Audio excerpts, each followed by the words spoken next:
अनय साहित्य क्लासेस में आप सभी का बहुत बहुत स्वागत है। मैं आप लोगों को अलंकार पढ़ा रही हूँ। अलंकार में आज हम लोग श्लेष अलंकार देखने वाले हैं। श्लेष अलंकार जो कि शब्दालंकार का ही भेद है। मैंने आपको अनुप्रास पढ़ाया। अनुप्रास अलंकार में 5 भेद आपने पढ़ा। मैंने आपको यमक पढ़ाया। यमक जहां पर एक शब्द कई बार आए और उनके अर्थों में भिन्नता हो, वहां पर क्या होता है, वहां यमक अलंकार होता है। आज हम श्लेष पढ़ेंगे।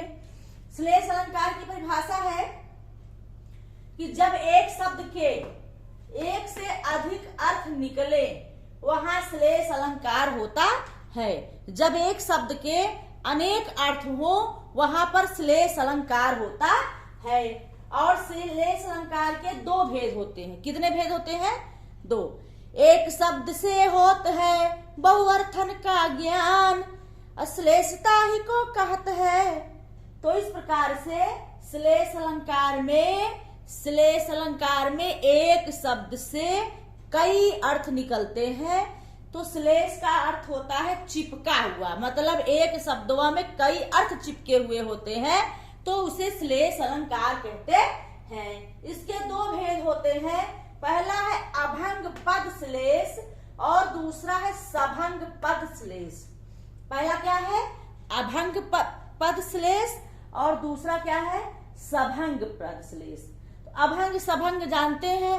अभंग मतलब जिसका भंग ना किया जा सके, जिसका टुकड़ा ना किया जा सके, और सभंग का मतलब है जो टुकड़ा करके उसका अर्थ निकले, तोड़ करके। तो आप देखिए, पहला है अभंग पद श्लेष। श्लेष माने चिपका हुआ। श्लेष का परिभाषा है कि जहां पर एक शब्दों के कई अर्थ आए वहां श्लेष अलंकार होता है। अभंग पद श्लेष जहां पर पदों को बिना विभाजित किए एक से अधिक अर्थ आए वहां अभंग पद श्लेष होता है।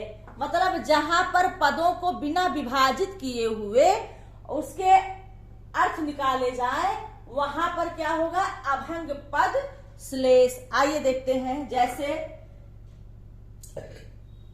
सुबरन को खोजत फिरत कवि व्यभिचारी चोर, चरत चरण धरत चिंता करत चितवहु चारों ओर। सुबिरन को खोजत फिरत कवि व्यभिचारी चोर, चरण धरत चिंता करत चितवहु चारों ओर।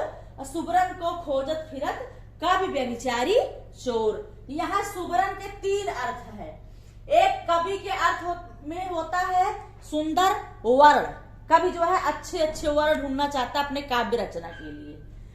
व्यभिचारी के अर्थ में सुबरन का अर्थ होगा सुंदर स्त्री। किसका होगा? सुंदर स्त्री। सुबरन का मतलब होगा व्यभिचारी जब खोजता है तब। और चोर के अर्थ में होगा, सुबरन का अर्थ होता है सोना। जब उसे चोर खोजेगा, चोर के अर्थ में आएगा तो सोने, स्वर्ण के अर्थ में आएगा। तो यहाँ कहा गया एक शब्द से होता है बहुअर्थन को ज्ञान, श्लेष कहता ही को कहत है। तो श्लेष अलंकार में अभंग पद श्लेष में एक पद के कई अर्थ जोड़े जाए तो सुबरन का पहला अर्थ है कवि से सुंदर वर्ण, दूसरा अगर मतलब होगा व्यभिचारी से सुंदर स्त्री, और चोर से होगा तो सोना या स्वर्ण। अगला है, इसका अगला उदाहरण है पानी गए न उबरे मोती मानुष चून, रही मन पानी राखिए बिन पानी सब सून।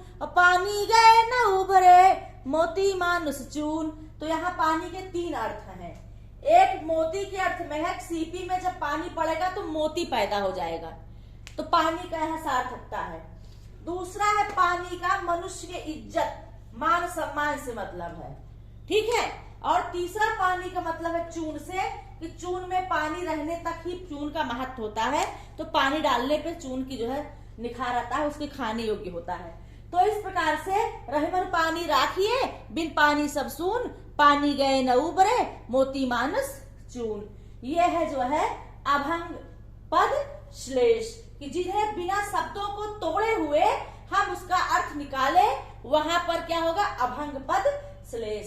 दूसरा है सभंग पद श्लेष, जहां पर पद को विभाजित करके अलग अलग अर्थ आए उसे सभंग पद श्लेष कहते हैं। जहां पर क्या किया जाए, पदों को विभाजित करके उसके अर्थ निकाले जाए, वहां सभंग पद श्लेष होगा। जैसे कहे खरवान कसे पिय लागा, जो घर आवई बहू कागा।